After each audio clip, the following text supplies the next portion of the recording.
Pessoal, tudo bem? Eu sou o professor Edu e esse é mais um vídeo do canal Biblioteconomia Compartilhada. Se você ainda não se inscreveu no canal, se inscreva no canal e aperte o sininho para novas notificações. Esse vídeo faz parte da playlist Resumo de Livros. É a segunda parte do livro Elaboração de uma Política de Desenvolvimento de Coleções em Bibliotecas Universitárias, da autora Simone da Rocha Weitzel. Um pouquinho aí sobre o livro, né? Esse livro ele foi publicado em 2013, é a segunda edição, foi feita pelas editoras Intertexto e Interciência. É um livro pequeno, mas com muita informação e bem bom, né? Para quem quer conhecer essa temática. Tem 109 páginas e aqui está a referência do livro. Para mais informações desse livro, está aqui na descrição deste vídeo. Vamos relembrar um pouquinho a estrutura do livro, né?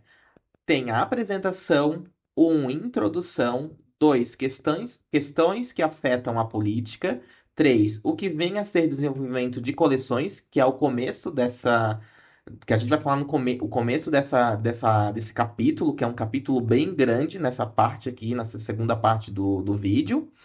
Mãos a obras, que é o número 4, tem referências e também o apêndice A.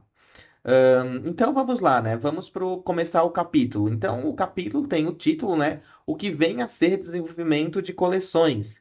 E aí coloca, né, bem de imediato nesse capítulo que o desenvolvimento de coleções é um processo composto de 6 etapas, que são o estudo de comunidade, políticas de seleção, aquisição, avaliação e desbastamento, incluindo descarte. Além disso, existem outros aspectos que têm que ser também considerados, que são o armazenamento, a conservação, a preservação, compartilhamento de recursos informacionais, censura, direitos autorais e liberdade intelectual. Então, o livro vai falar, esse capítulo vai falar um pouco, vai introduzir o que seria a política de desenvolvimento de coleções, que é um instrumento de consistência para o processo de formação de desenvolvimento de coleções. Então, a política de desenvolvimento de coleções, ele é um instrumento, então é uma coisa, é uma parte de um todo, né? E aí, a política de desenvolvimento de coleções deve ser elaborada pela equipe responsável por esse processo e ser um documento formal da unidade de informação. E que todos os processos precisam ser bem elaborados para resultar num produto final consistente. E aí a professora faz uma figura, né, de um guarda-chuva sobre a definição do desenvolvimento de coleções com 9 itens que está aqui nesse slide, né? Que é o 1, estudo de comunidade, política de coleção, seleção, aquisição, política de aquisição, devastamento, avaliação, política de avaliação e política de desbastamento. E esse capítulo ele vai começar a dialogar com muitas coisas sobre o desenvolvimento de coleções. E lá no item 3.1 vai falar sobre o processo de desenvolvimento de coleções, que é um processo que está em todas as bibliotecas. Mas né, esse processo que está em todas as bibliotecas são diferentes formas, porque existem vários tipos de bibliotecas e suas especialidades e realidades, né? Então a gente também tem que sempre estar, na hora que for trabalhar nessa temática, a gente tem que entender como que é a biblioteca que vai inserir esse processo de desenvolvimento de coleções. E, e além disso, dessas especialidades e realidades, a gente tem que ter em mente alguns aspectos, que é os objetivos institucionais, o perfil desses usuários que estão lá nessa biblioteca e no entorno dela, e também os tipos de coleções que aquela biblioteca eh, possui, né?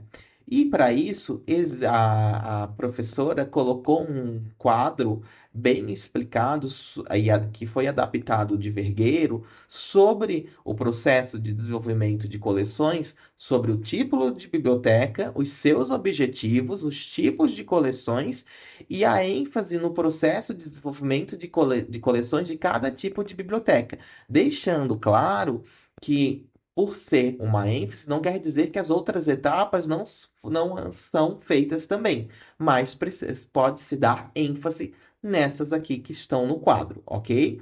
Então vamos lá para a biblioteca pública. Os objetivos da biblioteca pública é o que, né? É a democratização da informação para a comunidade. Então as coleções dessa biblioteca são obras de referência, ficção, não ficção, bibliografias, jornais e revistas. E a ênfase no processo de desenvolvimento de coleções frisa o estudo de comunidade, a avaliação e o devastamento. Na biblioteca infantil, os objetivos são estimular a leitura e formar leitores. Então, aqui os tipos de coleções são voltados para livros infanto-juvenis, livros de pano, histórias em quadrinhos, brinquedos, entre outros. E a sua ênfase no desenvolvimento de coleções frisa a seleção e o desbastamento. Já a biblioteca escolar tem os objetivos de apoiar os programas de ensino oficiais, com os tipos de coleções voltados para obras de referências, livros paradidáticos, literatura, ficção e não ficção. Já a ênfase nos processos de desenvolvimento de coleções está voltado para seleção e desbastamento. Na biblioteca universitária, que é o foco deste livro, os objetivos são apoiar o ensino, a pesquisa e a extensão. As coleções estão voltadas para os livros e periódicos técnicos científicos, e a ênfase no processo de desenvolvimento de coleções está na avaliação e no desbastamento. Já a biblioteca especializada tem os objetivos ligados ao objetivo e metas da instituição mantenedora. Então, vai específico para aquele tipo de instituição que está mantendo aquela biblioteca. E aí, os tipos de coleções são materiais especializados, específicos para uma determinada área, por exemplo, né?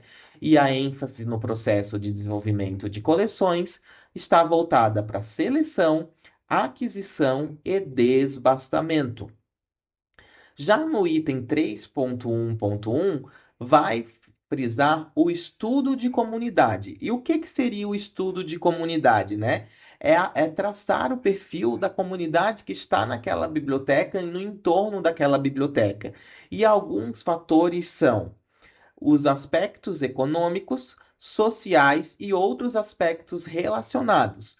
Numa biblioteca universitária, que é o foco deste livro, as bibliotecas universitárias elas podem começar essa análise nos próprios bancos de dados da instituição, para ver a quantidade dos usuários e as áreas específicas que esses alunos, a quantidade de alunos, né, que esses alunos estão matriculados, bem como analisar também o perfil dos demais usuários, porque uma comunidade acadêmica compõe, além dos alunos, professores, os colaboradores, pode ser que também tenha pessoas terceirizadas, então a comunidade principal numa biblioteca universitária são os alunos, mas existem outros tipos de usuários inseridos nela.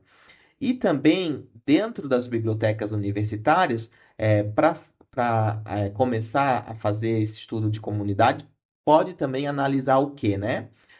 As matrizes curriculares, as bibliografias das emendas dos cursos, os grupos de pesquisa e as linhas de pesquisa. Esse foi a segunda parte, né, desse livro. Você tem algum livro que você quer ver o resumo aqui? Coloque aqui nos comentários que a gente também tenta trazer o resumo desse livro para você, ok? Eu vou ficando por aqui e até um próximo vídeo. Tchau!